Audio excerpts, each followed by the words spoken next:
السلام علیکم ورحمۃ اللہ وبرکاتہ۔ سوال ہے کہ یہ کیسے معلوم ہو کہ یہ استحاضہ ہے؟ تو اس کا جواب یہ ہے کہ اگر 10 دن اور 10 رات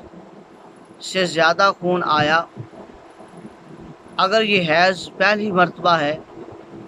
تو 10 دن تک حیض مانا جائے گا، اور اس کے بعد جو خون آیا وہ استحاضہ ہے۔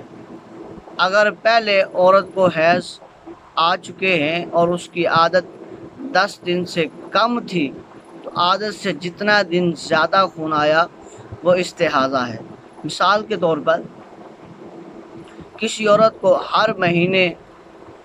5 دن حیض آنے کی عادت تھی،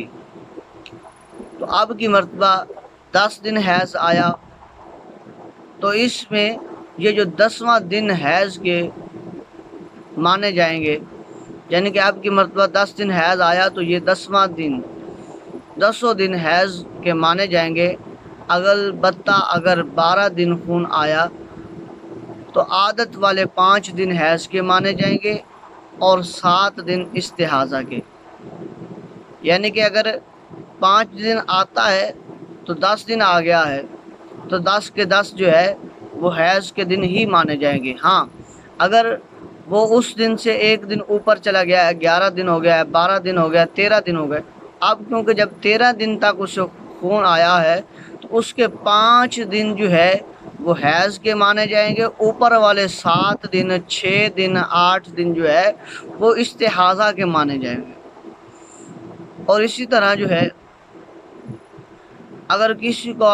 مقرر نہیں تھا ڈیٹ کا آنا، مینسز کا آنا، تاریخ کا آنا، حیض کا آنا، اگر مقرر نہیں تھا تو پچھلی مرتبہ جتنے حیض کے تھے وہی اب حیض کے دن مانے جائیں گے۔ یعنی کہ ہر مرتبہ کبھی اس کے 3 دن آتا ہے، 4 دن آتا ہے، 5 دن آتا ہے، 6 دن، یعنی کہ ہر مہینے مختلف ہوتا ہے، تو پچھلے والے مہینے میں جتنے آئے تھے دن اتنے دن جو ہے اب کے بھی اس کے حیض کے مانے جائیں گے۔ اس سے اوپر جو ہے جتنا دن ہوں گے وہ استحاضہ کے ہوں گے، یعنی کہ وہ دن جو ہے وہ حیض کے نہیں مانے جائیں گے بلکہ باقی دن جو ہے وہ استحاضے کا خون ہوگا۔